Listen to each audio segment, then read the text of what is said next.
All right, so today I want to answer a question by Mike Parks. Mike says, "Thank you.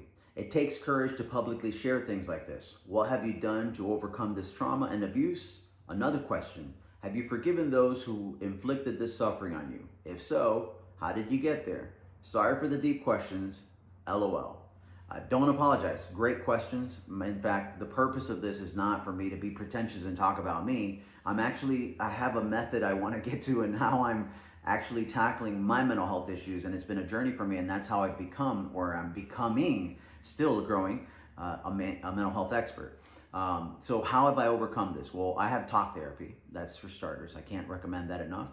I also have been doing EMDR therapy. If you haven't looked into it, and we're going to talk about it more in the future. Also 5 stars, 2 thumbs up. And right now I'm on medication. I'm actually on Wellbutrin. It actually boosts my dopamine because my motivational levels was crazy low. I'm going to be on Wellbutrin for 6 months, maybe a year, maybe permanently. I don't know. I don't have an aversion towards medication. Some people certainly do need medication and need to stay on that medication forever. What my psychologist told me was, Zenith, in your case, I don't believe you need to be on medication. You certainly don't need to be on it permanently. For you, I want you to look at medication as like a life jacket. I'm sure it'll keep your head above ground so you're not treading water, but it's not going to get you to the shore. And he's right, you know.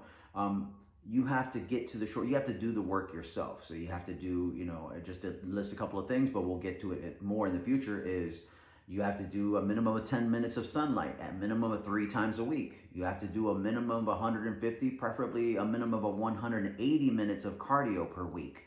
You have to socialize. So you have to do these certain things. You have to get to the shore, not depend on the medication to do it for you. But those are the things that I've been doing to heal, and I'm still healing.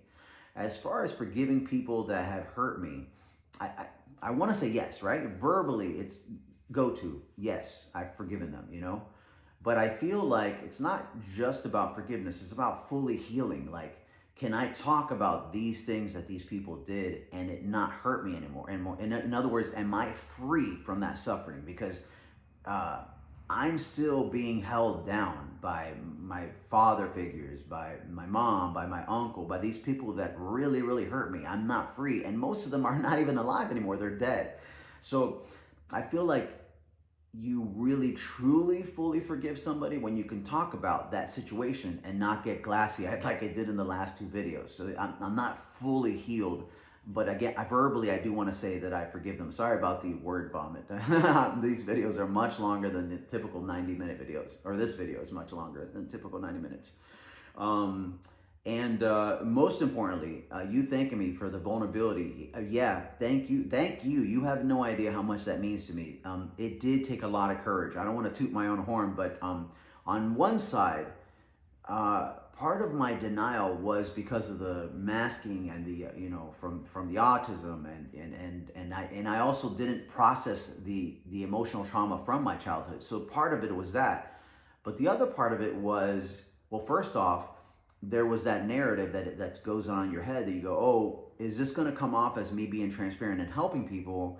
Or is this going to come off as like, oh, poor me, feel sorry for me, And then also, the other part that was really difficult for me to take this launch was, I'm a mental health expert. Like, I travel all of the US and Canada helping people to be happy.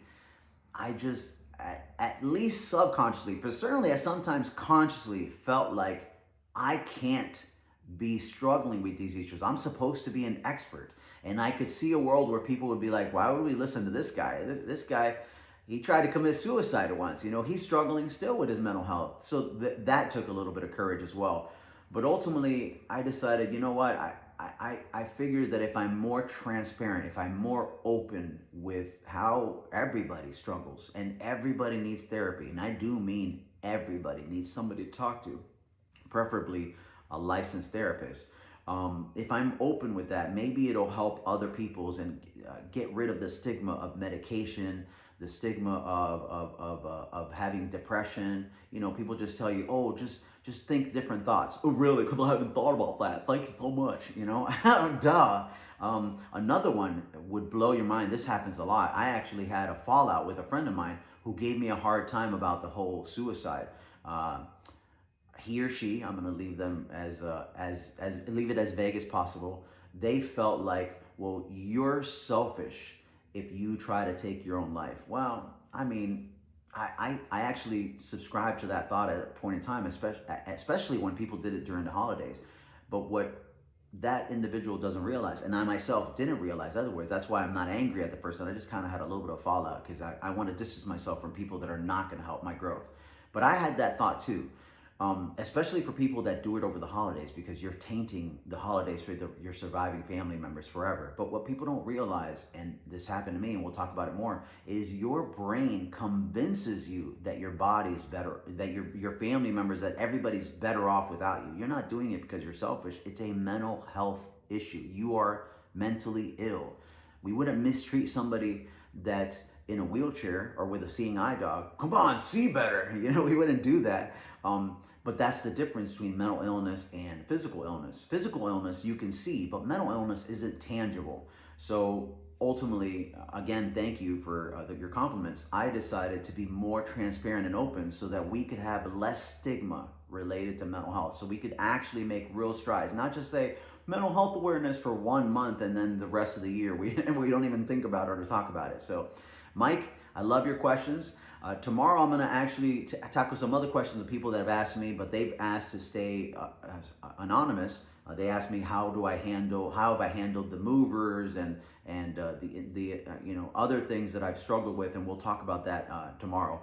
And then after that, I think we'll just maybe have some fun the rest of the week. Maybe I'll do another song or something like that. But anyways, Mike, I love you. Everybody that's watching these videos, I love you guys. Thank you so much for your support. I'm receiving a lot of it, and I want you guys to make a great day.